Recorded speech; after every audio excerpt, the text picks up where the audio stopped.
Welcome back to the Stock Market Guru. Today we're talking everything crypto. Now, some of you might think these are dark times. We've gone from $3 trillion in crypto to less than $1 trillion. But I believe the future has never been brighter. So bright, you're all gonna wanna wear sunglasses. So whether you are a tech bro, a North Korean hacker, or a millennial, don't fret, don't despair, put on your suntan lotion, buckle up, we're going on a fun ride into a very bright future. All right, well, welcome back to the Stock Market Guru with the real truth. We are in the midst of a huge decline in cryptocurrency, and as we mentioned earlier, there's been $3 trillion in crypto has turned into less than $1 trillion.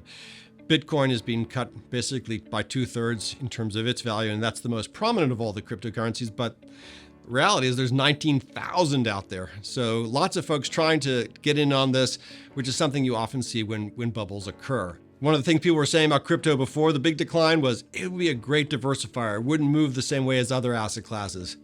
Turned out not to be true. People also said it'd be a great inflation hedge. Turned out not to be true.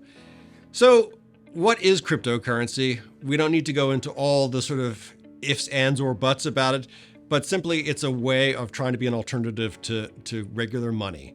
And it might be an incredibly transformative technology. It might just turn out to be another fad.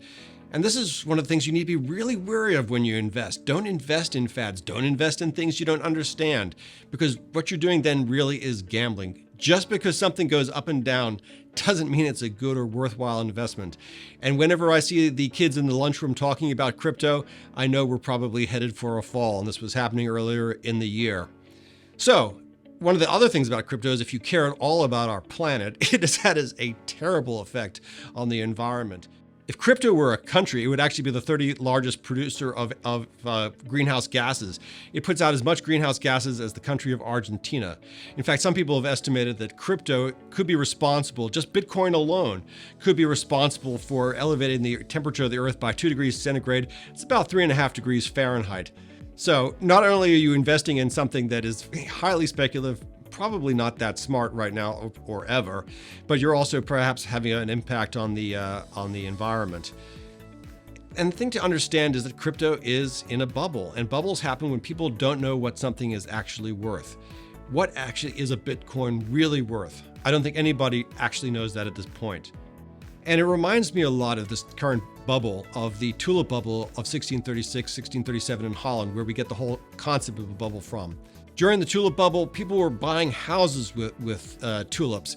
The average price of a tulip was about 6,000 guilders. To put that in perspective, people were earning 150 guilders per year. And of course, it all collapsed, and it happened very quickly, and $3 trillion in today's money was wiped out, and Dutch society affected for generations. Luckily, we have a bigger economy now, and the loss of $2 trillion in crypto, while it has hurt a lot of people, has not impacted the economy as much as it could have. But the fact is, when it comes to investing, it's really good not to put your money into things that you don't know how they work, not to speculate, not to gamble, but instead have a broadly diversified portfolio, have a plan, stick to your plan, and chances are, over the long term, you're going to be pretty happy with the results. That's the real truth from the Stock Market Guru. Talk to you soon. Click the subscribe button below for updates on all of our latest videos.